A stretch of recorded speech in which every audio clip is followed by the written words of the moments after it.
So hopefully now things will speed up a little bit, because I can flee a few more encounters than I could before. And you can see, I mean, even without the kind of extra encounters thing, like you literally encounter something every 2-3 seconds. That's not a big deal. I kind of need that mini breather between encounters, those few seconds of running. Just spaces it out a little bit. Oh, come on. Just as I said things should speed up, I'm getting the same encounter over and over that's not useful. Yep. Shouldn't have said anything. It's my fault.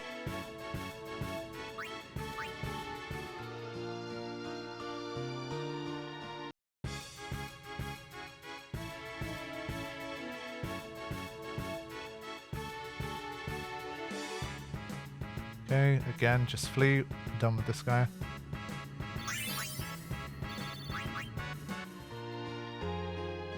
Yeah, once we're ready to hopefully get and install some purple spheres, it's going to be nice. We're going to have a lot of levels to play with. Should be able to get us around those grids. But for now, is there anything left to even gain? I'm sure everyone's finished their grids, right? I guess I could just fill this one out. We said that we can break lock nodes, so why not at this stage? How many level 3s do I have? 7. Surely that's enough. I won't break any level 4s yet, because that's the one that needed a bit more planning to decide how best to do it.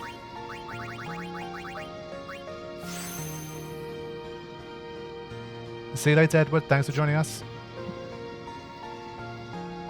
Yeah, I totally forgot that we still had a few more sphere levels for some of them. I got a bit carried away. Ah, it's only 1 point. That's a shame. That's a shame. Okay, at least he has a black magic spell to work with. And his magic is 41. Wait, Waka has the highest magic? Oh shit. Nice. Okay. That's cool. This level 3 unlocks more agility, which we'll have. So I think, again, I won't unlock this one just yet. But anything that's not a level 4 that's within range, I think I'll look to unlock. Pepsi or Coca-Cola? I've always been more of a Coca-Cola person, but I don't really mind either way. Not too fast.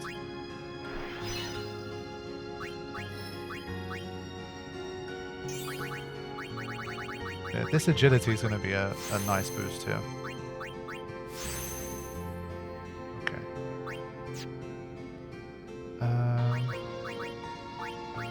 Yeah, I forgot that we unlocked this as well. So at least there's a little bit of sphere grid work we can do here. Especially the magic +3 is nice.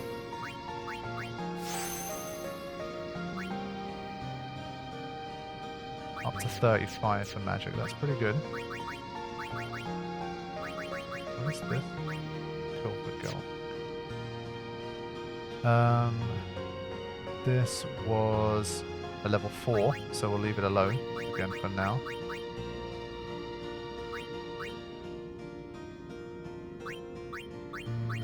Not sure there's much value in having these for now. And poor Kimari is still stuck.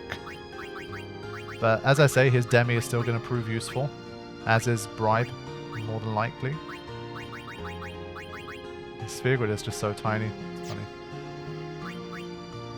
Okay. Let's keep going. Oh, why do these guys keep ambushing us? Thankfully we have the petrification protection now for Lulu. They proved to be quite annoying. They're very easy if they don't ambush you, but when they do, the last 2 times we've met, I think they've ambushed us.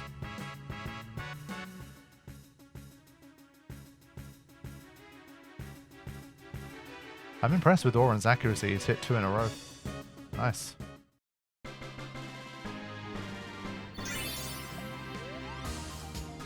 I prefer Dr. Pepper. I had a phase where I really liked Dr. Pepper in high school. I was getting it a lot, but I haven't had a Dr. Pepper in forever. But I don't mind it. I'm any kind of unhealthy, sugary or fake sugary drink, carbonated drink, whatever, like, I'm all for it. So that's why I try to not have too much of it. I'm like that guy, I'll have like the flavored Coca-Cola, the Pepsi, the cherry flavor, the lime flavor, the peach flavor, vanilla flavor. I don't care. Like, I'm a bit of a fiend for that stuff. So that's why I stay away, because it's far from healthy.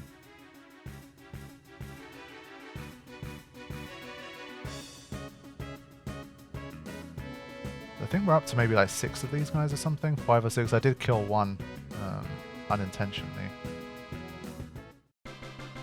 But still only 2 Tombows, I think. If I can capture 10 ghosts, I will move to the green room, just out of superstition. Okay, there you go. Does anyone have Sleep Buster? I forgot. I think Yuna might. Silence Buster. No Sleep Buster. I feel like it'd be a good one to use against Tombow, so I'm just trying to see who's got it, if anyone. It'll stop me having to use Dream Powders every time, but I don't think anyone does. Shame. Okay. Let's have... Actually, I don't know if Holy will do quad 9, but I'm just going to fire one off to do a nice big bulk of damage here. Like, if I can do this plus just 1 attack, it should be fine, but Lulu's going to take a lot of damage, but still not too bad.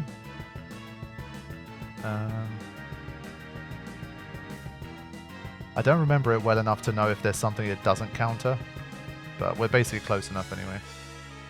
There you go. So at the moment, at least, it doesn't automatically counter everything, which is good enough for now. I think that's number 3. Yeah, you should be able to sleep even the one in Omega, the more difficult one.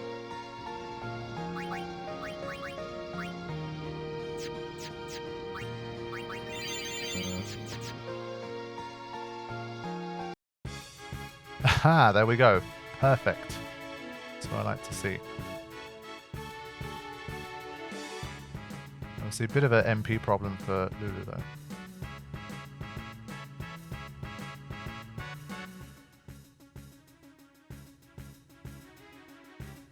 But hey, speeds things up. And thankfully she doesn't get KO'd from the Karma. I think Auron's been a bit unlucky. I think he's been hit with Karma every single time. But I'm not going to revive him, it doesn't matter too much.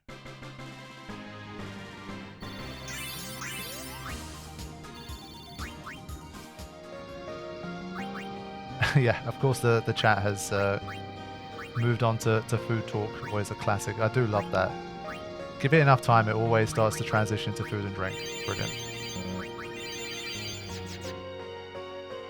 If you ever need to feel hungry, just hang out in a Dansg08 stream for more than like an hour, and the food talk will begin.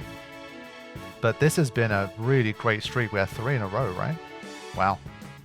Excellent. Do not want me to go to the green room. This time I think I will put it to sleep. I've run out of MP for Holy already. But you can see I've only got 14 of these left. I'll definitely get some more on Gagazette.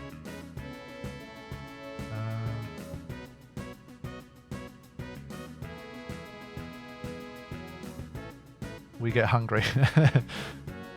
Fair enough. For me it's not too bad because I try to stay hydrated while I stream. I try to make sure I'm drinking water, so that kind of helps.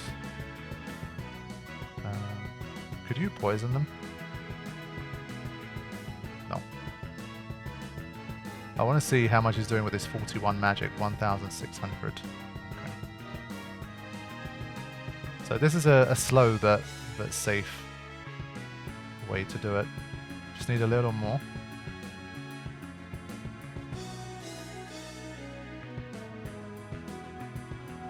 Okay, this should bring it to within Waka's range. And there we go. I think that's like 5. It's a nice boost.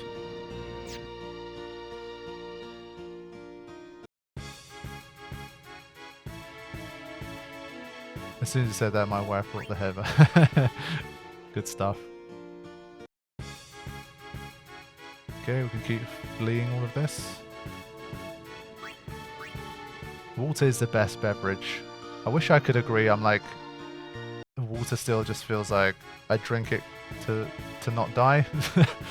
It's just not like, I'm one of those where like if I could, it just feels way too unhealthy to do, but like those like fruit squash things where you just put like a little bit of squash into your water to make it into like, I don't know, more like orange juice tasting or more like summer fruits or whatever. If I could have, if all of my water intake could be like that instead of drinking water, I would do it. But it's just, obviously I don't want to just put literally artificial crap in every single glass of water I drink. Even the ones that don't have any artificial stuff, it's just like, it's silly. You've got to have your water, but some people like legitimately like water. I don't think that's my, I don't think I can say that. On a very hot day, yes, I genuinely like it, but in general, no.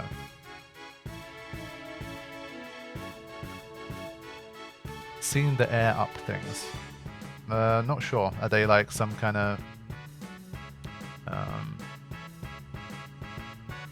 thing that like makes the water like carbonated or something? I don't know. Let's see, water at 1.5, 41 magic, 2,700. That's not bad.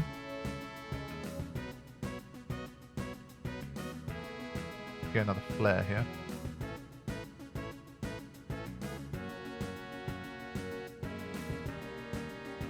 Magic urns are unbeatable. I think they are. They can be Zanmatoed from what I remember, and I think you can also Doom counter them. Something like that. So yeah, they should be beatable. I don't think you get anything for beating them, but technically they are beatable. I think I can at least show you the Doom counter.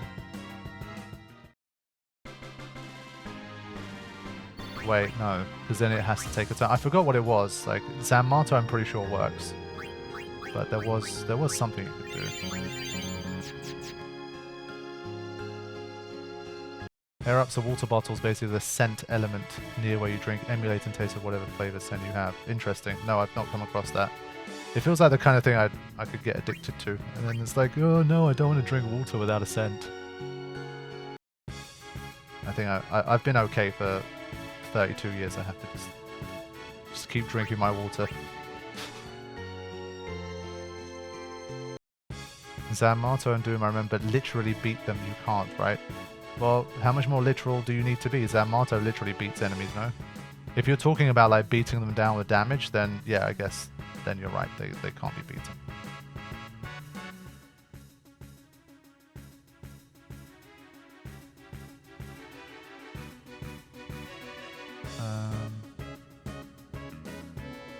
Let's just keep going. We should have a Blizzara here. How much costs to watch an Arsenal game? I don't think you're going to get a ticket for anything less than like probably like 90 quid or something like that. And then obviously oftentimes tickets are just sold out.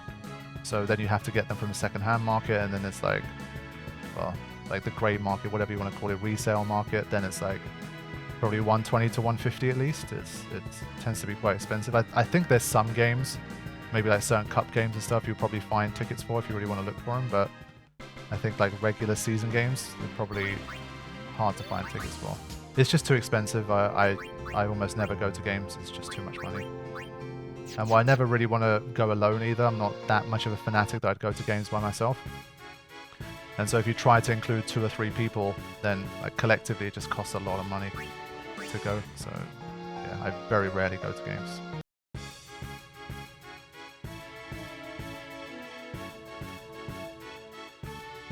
So we had a good streak of Tomberries, but they've gone missing again. But the ghosts have been plentiful. You need a food sponsor. To be honest, yeah, I think it would actually be a better fit than you might imagine for like a gaming channel. But I've had some pretty hilarious stuff over the years that they've wanted me to do, like pitch on the channel and stuff. Yeah. Consider yourselves fortunate that I haven't sold out to sponsorships. There's been some pretty cringe products that I've got offers to sponsor for. But I try my best to just stay funded by literally the content, the views of the content, and like people supporting the channel and that kind of thing. It just helps me stay as independent as possible. I'm not saying I would absolutely never, under any circumstances, ever do any sponsored stuff, but it would have to be an incredibly like perfect fit to consider it. So basically no. But like some of those sponsorship deals are insane. There's way more money in those sponsorships than I ever knew. Obviously I have some content creator friends and I've heard some numbers, and like, yeah, it's very lucrative. It's just like, it's the equivalent of like the video getting, I don't know, a few 100,000 views. You just get it as like a single lump sum just for including a sponsorship, like 30 to 60 seconds. It's madness. And well, if you're a bigger channel than mine, it gets insane. Like people don't even need like anything else. The sponsorships alone just pay for everything. It's wild. Yeah, Raid Shadow Legends. Bloody, those guys and the money that they've spent on sponsorships, it's crazy.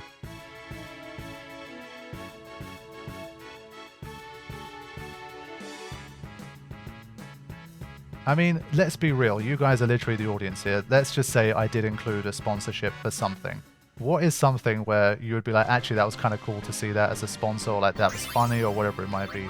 I just feel like whatever product you try to integrate, it's just going to be cringe. It's going to like be an instant skip, and it's going to be like, oh, like, you know, this guy sold out. He's just being greedy to make as much money as possible, blah, blah.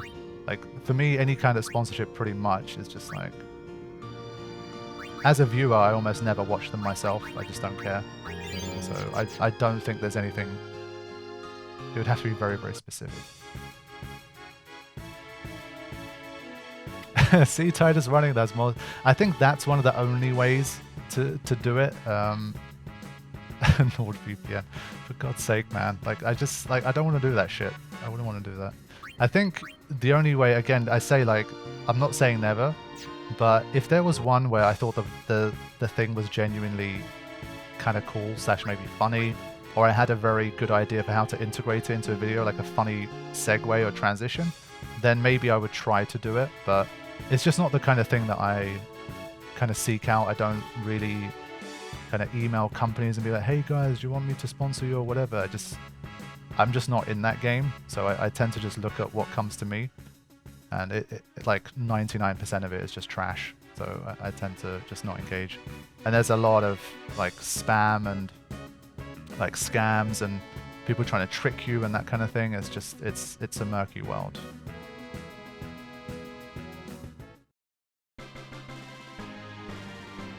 How did I beat Dark Amber? No, it's very good. I learned on Skillshare. Yeah, I think that's the one way in which you can kind of make it more palatable for your audience if you genuinely put a little bit of effort into the segue instead of just kind of slapping it in there. But yeah, for now at least, I like to stay sponsor-free because obviously that comes with its own kind of thing.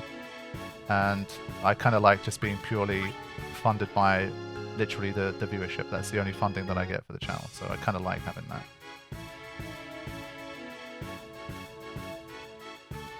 But yeah, sponsorships very, very, very lucrative indeed.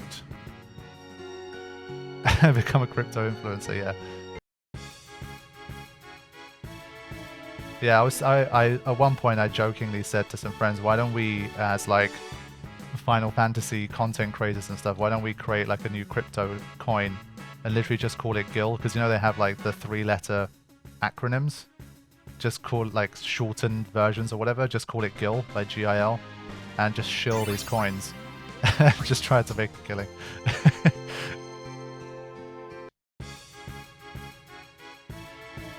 I have no idea like what the function of it would be, how any of that would work, but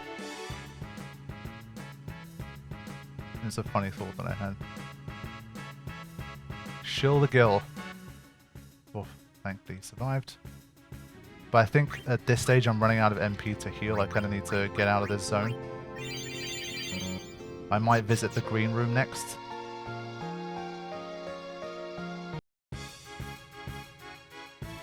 What advice would you give to one who wants to start streaming? Because I want to. I don't know. I don't think I'm the best person to ask. I don't think I stream enough to really know. I just don't identify myself as a streamer. I'm just a content creator who sometimes streams. So I'm not sure I'm the best person to answer that question. But probably just stream something that either you enjoy a lot or that you're very good at. I think that tends to help. People like seeing people who know what they're doing, I think, when they're streaming. It depends, like you have to kind of lean into what you're probably best at. I think everyone kind of knows what their own strengths and weaknesses are as a potential streamer. So I think you kind of need to know what you're good at. So if you're much more good at, like, you know, if you're just generally quite a loud, extroverted, reactive person that genuinely just, that's your personality, like you shout a lot, you scream a lot, you react to things in a big way, people think that you're really kind of entertaining, funny, whatever that might be, then you might want to lean into things that you're not so good at, or it's more like horror that's going to like kind of elicit reactions from you that's going to entertain your audience. But if you're more of just like a chill guy that likes to hang out and play games, then maybe sticking to stuff that you're a bit kind of more accomplished in and better at, where you can talk to people about it and discuss stuff and that kind of thing, that might work better for you. So I think everyone's just different. Like every streamer has such a different style that you kind of need to figure out what it is. You're trying to copy what someone else is doing because you think that's going to get a lot of views. I just don't think it works unless you think you have the same personality type or style. But as with everyone who does this stuff, just start off just having fun, enjoy yourself, just see where it takes you. So I don't think there's too much of a magic to it.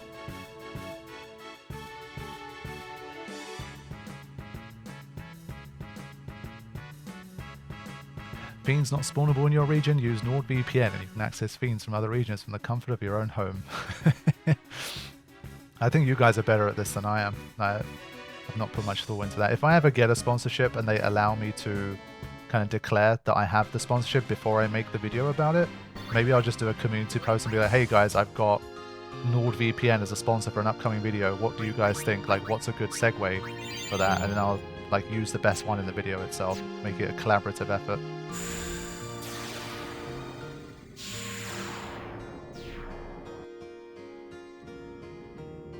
Okay, I haven't saved for a while as well, actually.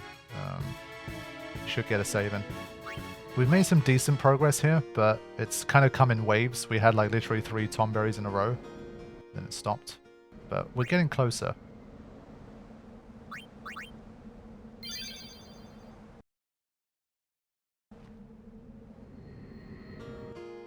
Okay. So this time, I want to head towards the green room, I think. I think we reached the limit for the dark elements, but let's have another check, just in case. Oh, just did too much damage.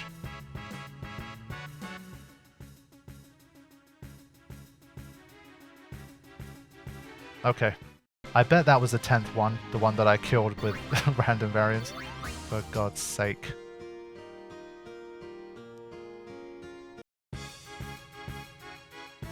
These ones keep fleeing.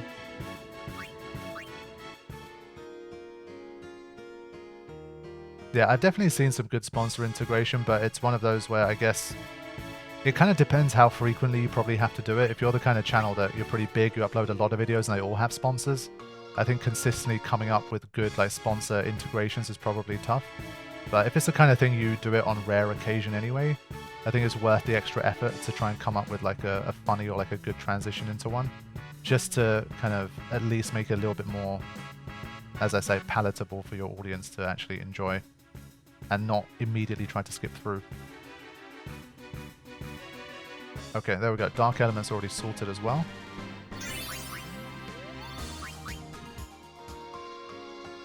But I think ultimately it's just one of those where sponsorships, I think, is always just, there's no like great way to do them, but I think viewers of content, they've kind of just become used to it. It's just part of the furniture now.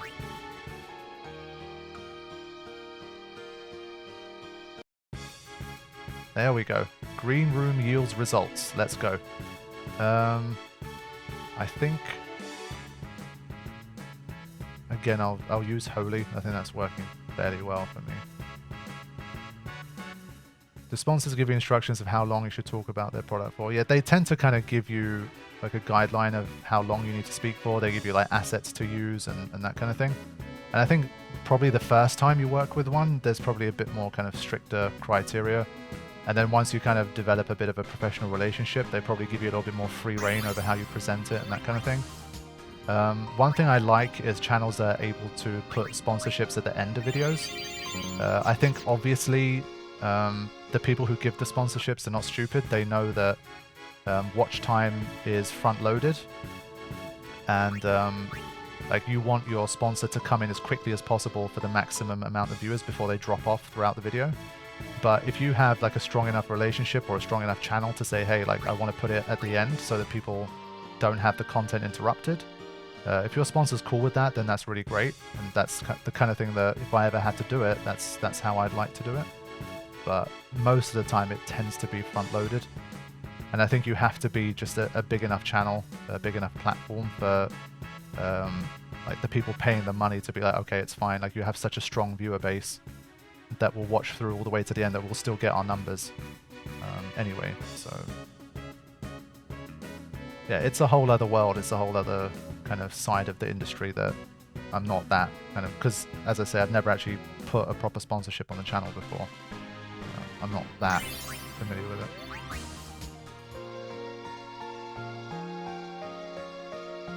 Can I steal the Gil idea? Yeah, for sure. I won't shill it for you, but you're welcome to steal it.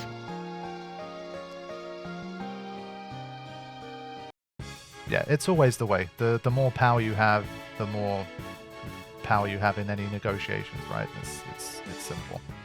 That's how it goes.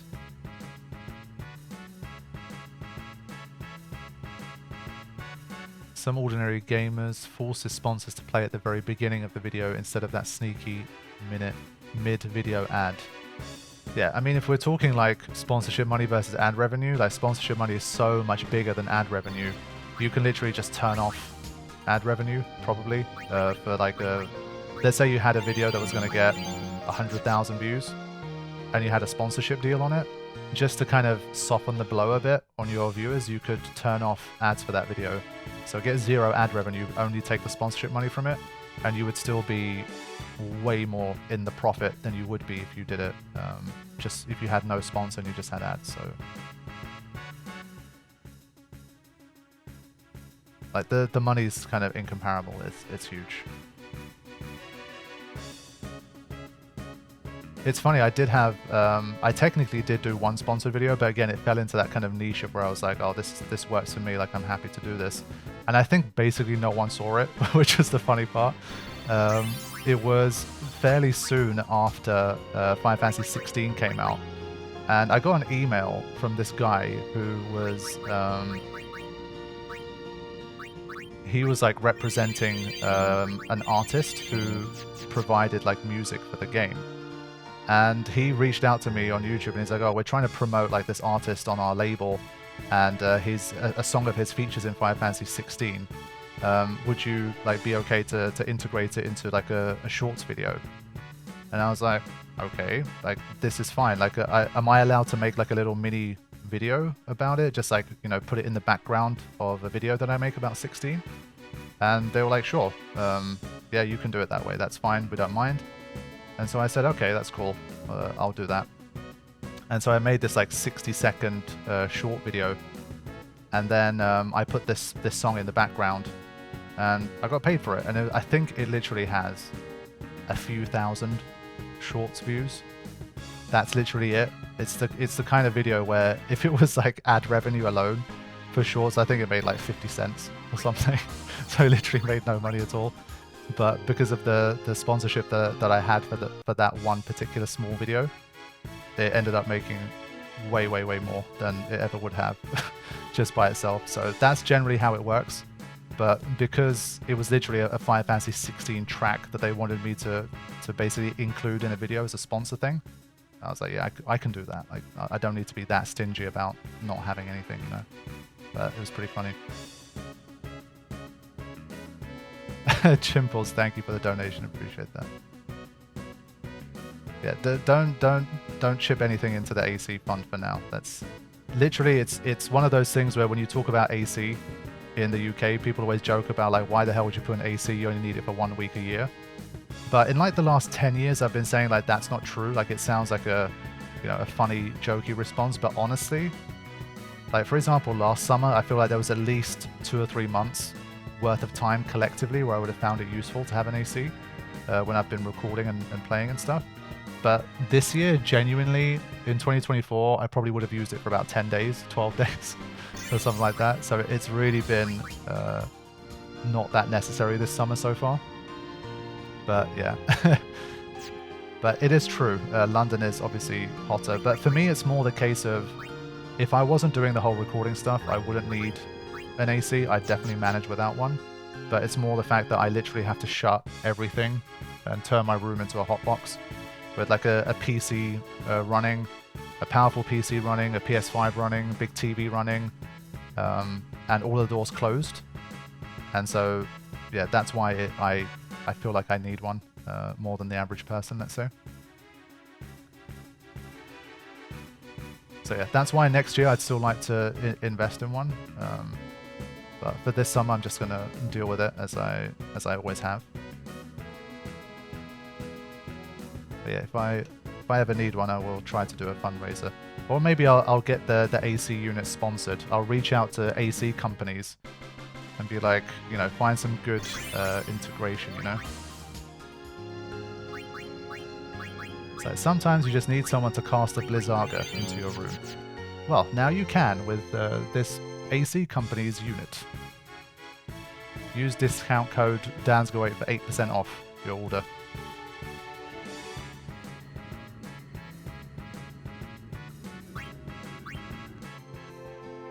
No worries, Jessica. Thanks for popping in anyway. Hope you enjoy the VODs. Oh yeah, Karifian, can you clear something up for us? They were talking about is Magic unbeatable or not. I said you can use Zanmato on it, which works. You don't get rewarded anything for it, but you can beat it. And also I think the Doom counter works, but then how would you bring it down? Because like you'd get it wrong. You'd have to make it do something, I think, because it never gets a turn. I don't remember that exactly, but I think you can use Doom on them, but I forgot if you can actually bring the counter down to 0 and how you actually did that. Okay, Valar has been reached as well. That's good. So we're getting closer and closer now. We're almost done with here. Yeah, you can use Zanmato and Doom Short. How do you get the counter to come down though? Because it doesn't have a turn. Is it when you attack it and it does get turns just invisibly and at lowest possible tick speed? There you go. That's what I was looking for. So there you go. That's your answer.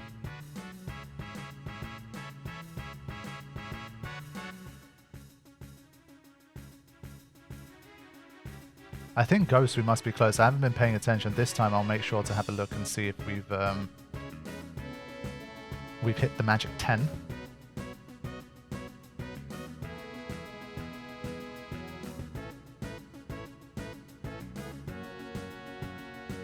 Let's go. Yeah, okay, perfect. So I think it's just the Tomberries left at this stage. This AC unit is approved by Albed for all of your marketing needs.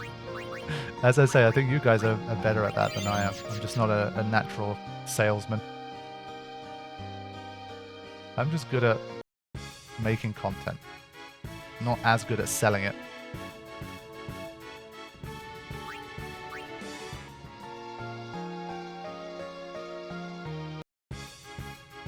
Ghost can ruin your life if you're a speedrunner. Absolutely, yeah. Once I covered the speedrun, it definitely made sense how important it was to get the Ghost. Split the sponsor money with us. Yeah, to be honest, you could. I don't know if it's possible. Like, if it's even. There's so many like legal things that you kind of are just not aware of with this stuff. Like, let's say theoretically, I got a sponsor and they were like, "Hey, we'll give you $5,000 to include this thing in your video," and then I said, "Oh, okay, this could be fun," and then I said, "Am I allowed for my community to kind of come up with like the kind of transition thing for it?" And well, I would be revealing who the sponsor was in advance and blah, blah, blah. Let's just say again, theoretically, they said okay.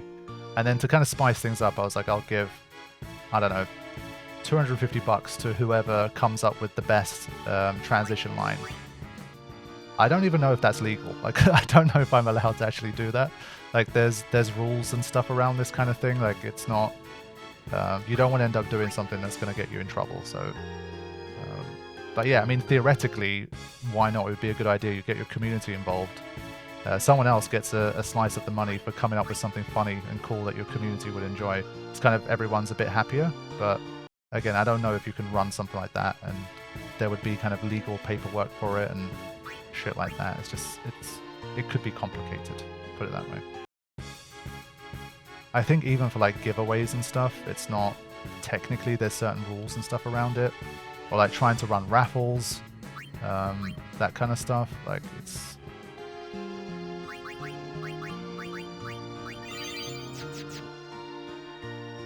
if it's good for everyone, then it's illegal.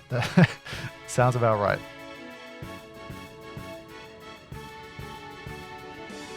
Hey, Okie Bloke, welcome to the stream. Even if you're here for 5 minutes, it's good to see you. So I think we literally just need a few Tombos. That's where we're at the moment.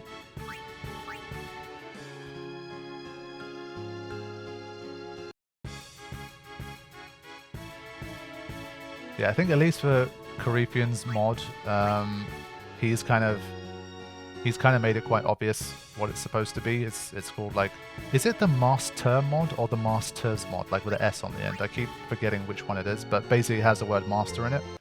And so I think if you don't feel very confident with the game, it's probably not the best idea to try and go for it. But it might be a good way to learn. It might force you to try and learn some stuff. But I think the problem with that stuff is, it's like, if you're playing a mod like Carifian's mod, there's no reference for you to look things up, because obviously any reference you have for how the enemy behaves and moves and its HP, what it's weak to, all of that stuff is going to be tweaked and changed, so there's no point of reference really. Because Carifian, I doubt, has a written up thing where, oh, here's every single modification I made to every single enemy, so that you can check, like on a boss, if you're struggling. I mean, do you have something like that, Carifian? If you do, then it might be worth someone who's still at a lower level trying it, at least, if they have that kind of reference. Oh, wow. Okay, well, there you go. So, yeah, then I change what I'm saying. I think that's the way you do get better at this stuff. Let's say you try the Carifian mod and you face, I don't know, Chocobo Eater, and you're like, what the hell, this seems completely impossible. Then you look up the changelog and you see like what's changed, and you might be able to find, you know, a weakness that didn't exist in the original, and that kind of thing. And that's how you kind of learn the game better and improve. So you got to start somewhere. If you're into challenge stuff, the first challenge you do is always going to be tough. That's kind of the point. So go for it. That's kind of like me with Elden Ring. I'm actually trying to potentially do a challenge for Elden Ring. I had an idea. I've been loving Elden Ring too much over the last 2 years, and I've really enjoyed the DLC as well. And it's just a game I want to carry on playing at the moment. So I've come up with a challenge idea for it, even though I really suck at the game. But that's kind of the point. I wanted to challenge myself literally to get better at the game. And so, yeah, I might be making some Elden Ring challenge content in the future. So we'll see. Kind of working on it a bit behind the scenes at the moment. Let's put it to sleep. We don't have enough for Holy at the moment. Now, has anyone been keeping track of how many Tombos we've bought? Almost fled, yeah. I got into a bit of a loop of fleeing everything. Is the Elden Ring DLC a lot harder than the base game? I would say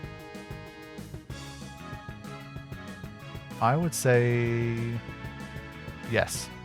I think it is.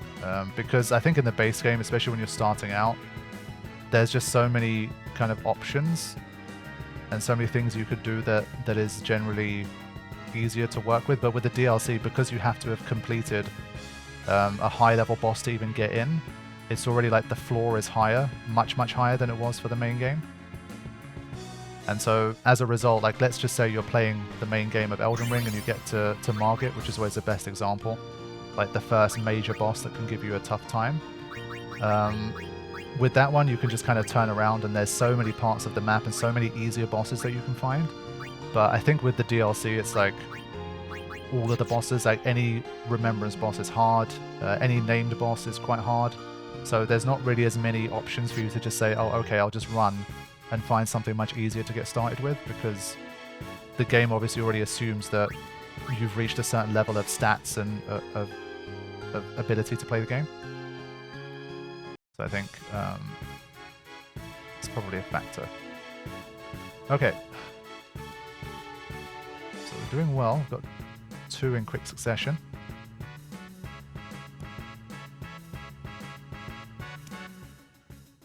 But we're starting to really run low on MP now.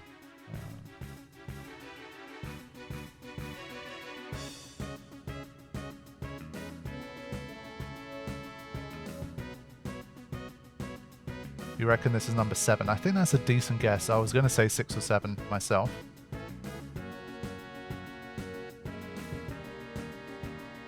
I just need to bring it within range here. Yeah, it should be fine.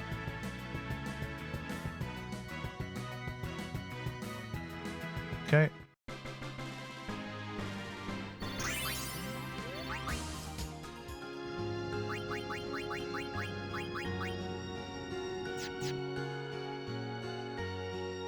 Honestly, I might keep Tidus out, especially Lulu with low MP is not as useful, I think. Oh, nice. Perfect.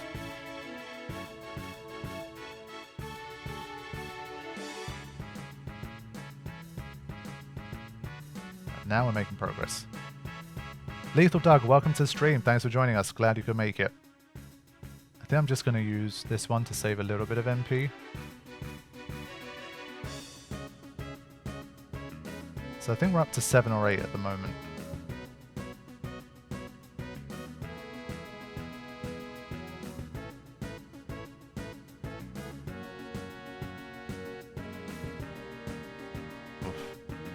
This is close. I'd rather just wait. I don't want it to wake up and kill me.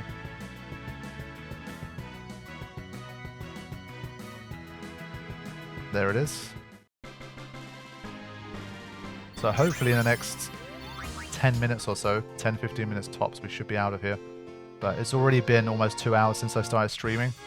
And this is what I mean. We still have like Gagazet to go and then Inside Sin as well. So yeah. Might still bring Lulu in for some steals if she gets a chance.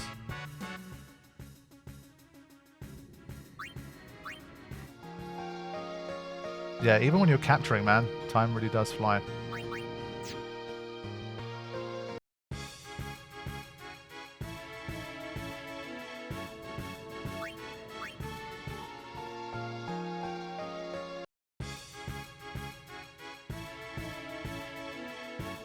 Yeah, I think the only thing that I'm just thinking is, would luck farming be more time consuming than this? It's really tedious, but does it take more time?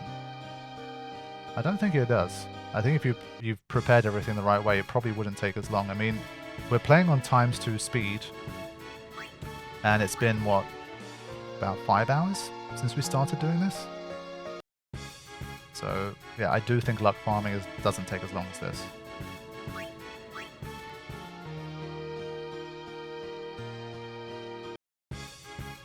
Oh my god. I'm just really curious how difficult it's going to be to capture Inside Sin.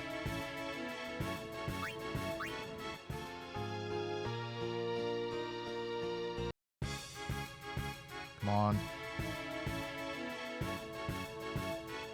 Oops. Didn't realize he got the turn first.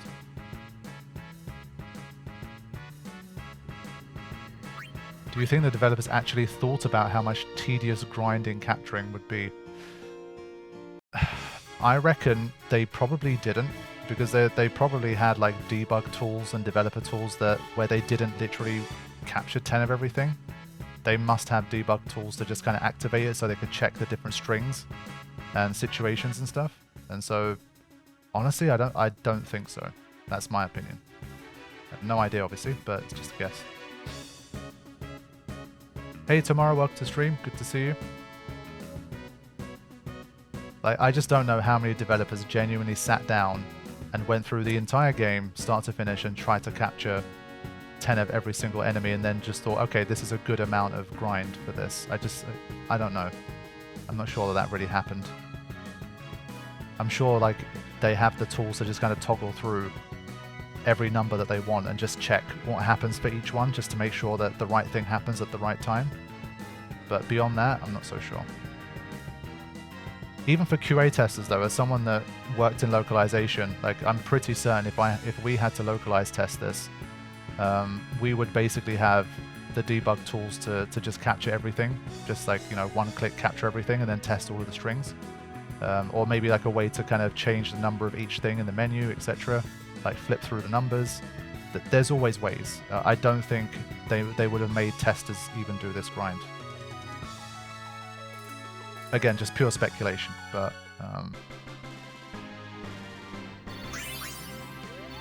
as someone who did work in localization, it's not exactly the same as QA, obviously, but still.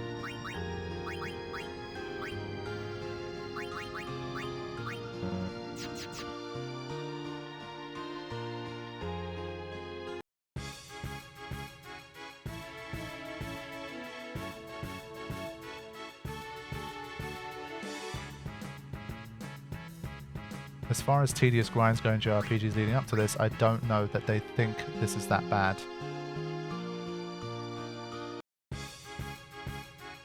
Yeah, I mean, there's definitely plenty of other types of grind that are just as bad. But I think if you look at how much content is hidden behind this, like you could say, for example, I don't know, there's stuff in like Final Fantasy VII. Like, let's say you need to master all of the materia and that kind of thing. That's obviously a huge grind. But if you think of how much content is locked behind monster capturing, the amount of boss battles that you don't get to do as a result of it, and that kind of thing, I think relative to how much you can accomplish or see as a result of the grind, I do think monster capturing is one of the quote-unquote worst grinds in the series. Because, I mean, obviously you can say stat maxing's a grind in every Final Fantasy game, but I think that's not really as comparable to the grind of monster capturing, for example. So, I don't know.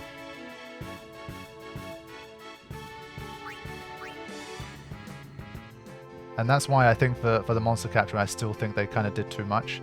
Considering literally there's, I don't know, like, let's just call it tens of boss battles hidden behind it. I think they should have just made it a bit less, I don't know. Just even making it 5 of each one would have literally cut the grind in half, so I think that's what I would have preferred still. But we're almost there.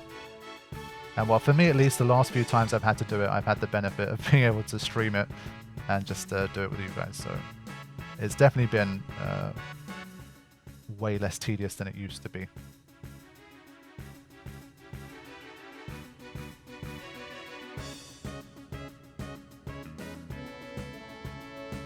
Okay. I'm really hoping this is number 10. Even if it is, obviously, I think this might literally be number 10. So we're not going to know until we encounter another one if we've caught too many. I just wish it told you that you captured the 10th one. Like, that's another small optimization that they could have done. Just tell you that you've captured the 10th one as opposed to you've already captured 10 when you capture number 11. Like, it sounds like a small thing, but when you're looking for Tomberries, that could be, on the PS2 version, for example, that could be like another 10 minutes, 15 minutes of time that you wasted because you didn't keep track. I know you could say, well, you know, it's the player's responsibility, they should keep track, but come on, man. Like, I think it would have been a nice touch. You can't, like, blame everything on the player. But thankfully, apparently we already had captured 10. And so now, we're done. Excellent. I don't think it matters too much. Let me literally turn encounters off until I get out of here.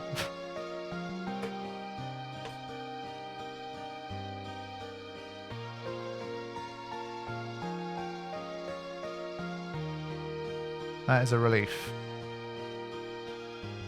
So it probably took me about half an hour to finish up in the Calmland, so it took about an hour and a half, I think, here. That's definitely safe.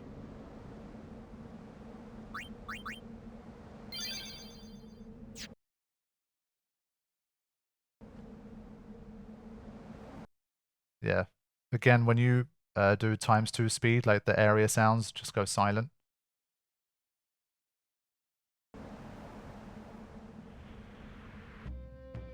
There we go. Okay.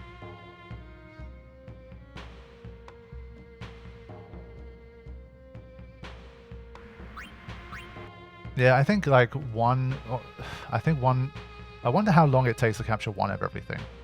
I think that might be a little bit too easy.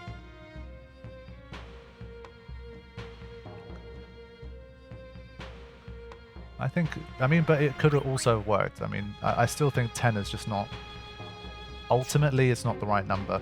I still think 3, 5, I think probably still better. Okay. Now, let me think. What do we need to protect against here?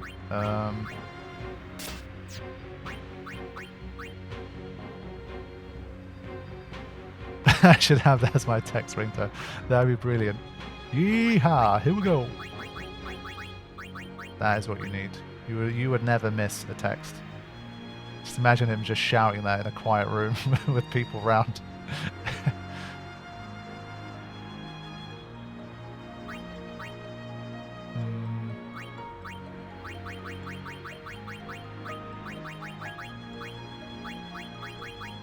Is there any sleep ward? Yeah, maybe worth that, honestly. Dark proof, death proof.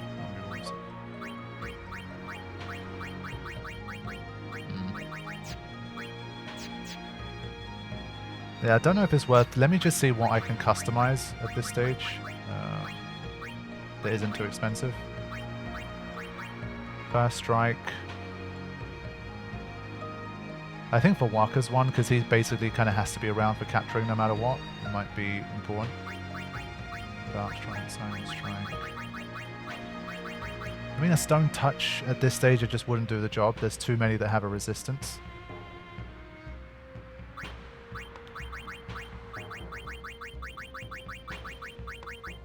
Yeah, only one teleport sphere. I'm not wasting it on that.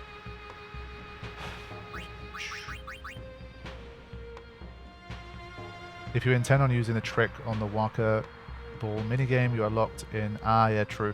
For now, I'm going to not use it to just like not have it be incredibly repetitive. So I think if I need it, then I'll use it. But for now, I think I'm good. I think what I will do, I'm going to use a return sphere here. I'm going to give Waka first strike here. At least. And I'll probably leave the rest and just see how we do. So I want to go up the path and stuff. I want to get more dream powders and stuff. So I want to encounter the normal enemies around here. Actually, no. Let's just have this encounter first. But already things are just going to get annoying here. Can we one-hit KO? No. Not too bad. 2-hit KO I think we can still live with. Vairaga's probably a one-hit KO.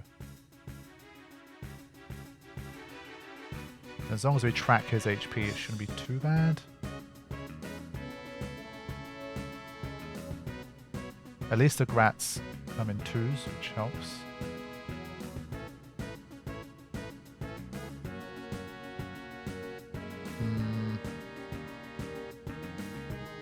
I want to basically go near a save sphere again for this one. I feel like that's probably still going to serve me the best.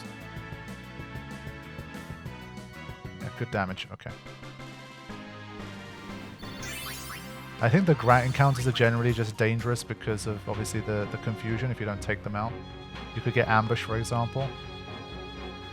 So, I think this is already the save sphere before Flux. Is it? No. I just want to get to the right spot. I want to stick near a save sphere. And just farm around there like the trail stuff, the non-cave enemies. Yeah, I'll backtrack from here. can't go back, you have to go around. Okay, encounter this chap along the way. Oh, he had Sleep Bust. I totally forgot that he had it. Shit. So yeah, another enemy susceptible to sleep. So we have to juggle more things here to get it done.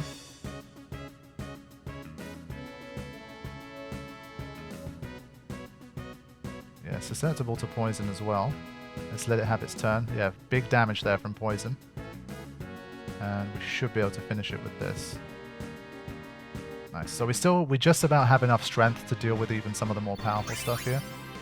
So that's a good sign. But we'll come back for that a little later. Yeah, the first teleport was the right one. I had a feeling, but at least we got 2 of these already. That's pretty good. I think I'm happy to just bio it and just wait.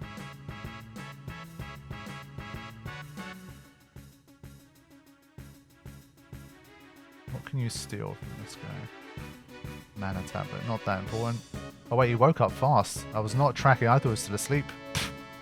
Okay. We'll still get him, but he woke up fast. I forgot Sleep Bust is only 1 turn. I'm so used to the Dream Powders just keeping things asleep forever that I forgot about that. But yeah, I want to go back to the mountain trail. But yeah, I should have taken the first teleport. I just wasn't sure if it was like midway up.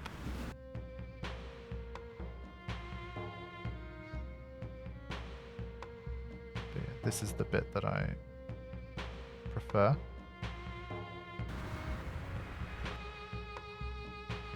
Okay, another save. Alright, here we go. Let's see how much of the Gagazette we can get done today. For this one, we can get a kill here, and then just run.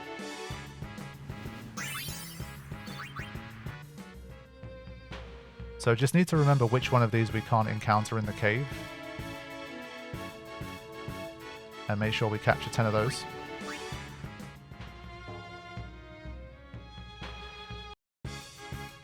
Oh my, are you kidding me? Come on, man. The Bandersnatchers are always the worst ones. What, in terms of they never appear or they're annoying to capture? Because for me, I need them because I like the Dream Powders that I could get. Okay, so let's see. Can we take them out in 3 hits? Yes, we can. They never appear. They also appear in the cave too, right?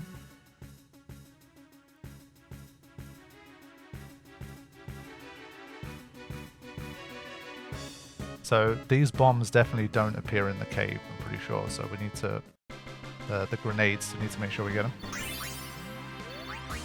See you later, Okie Bloke. Thanks for taking the time to join us today. Alright. Only the grenades and the grats are exclusive. Thankfully they come in 2s as well, so we can probably move inside relatively soon. Nice.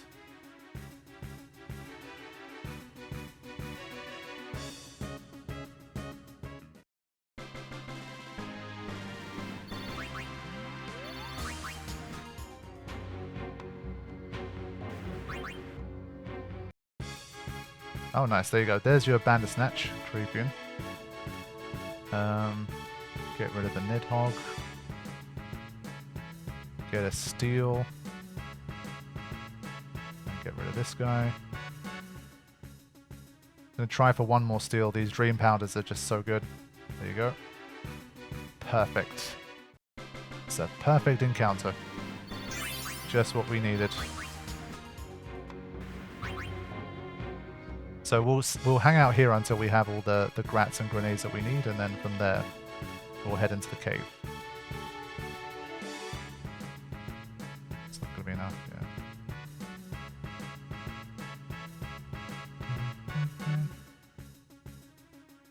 Yeah, this is where Master Thief is showing its worth as well. I do have that one equipped, right? Yeah, so we already have 9 dream powders. I'm only going to go for 2 steals per encounter. It's just going to drag on otherwise.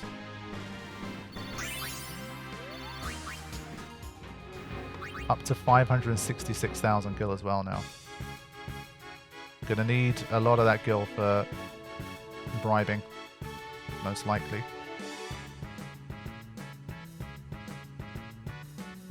See you later, Kane. Thanks for joining us for this sesh. I'll see you next time. Still gonna go for steal number 2. Ah.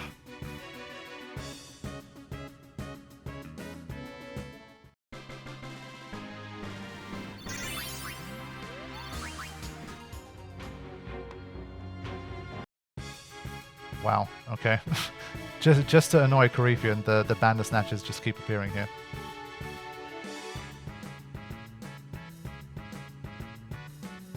But hey, I'm not complaining, man. I'll take all the dream powders I can get.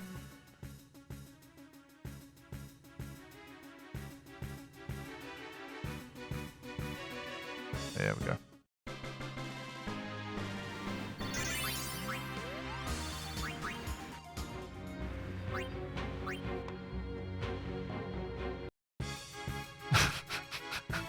There you go. Are you seeing this, Carifian? What were you complaining about? They're everywhere.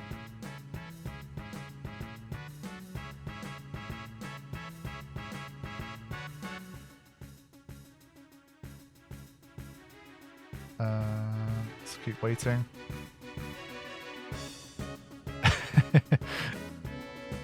If you're having trouble sleeping, we could talk about it. No, thankfully my sleeping's not been too bad. I haven't been needing to use dream powders in real life. But yeah, I hope you continue to recover well tomorrow. Definitely heard about the whole story with that stuff. Sorry to hear, but it sounds like you're on the mend, so hopefully things get back to normal soon. So this is a good encounter. Oh, this was the wrong thing, but it still worked.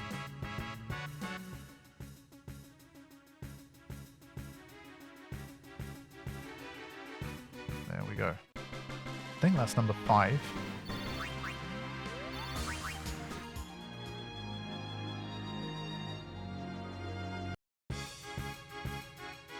Isn't it? If you moan, the game usually complies. Yeah, that's the general rule of thumb. And so this time Carifian did the complaining for me, and the game answered the call.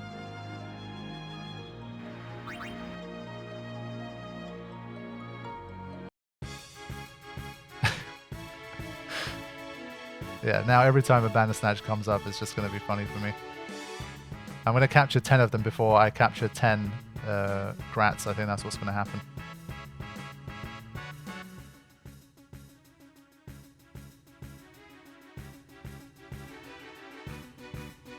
Nice.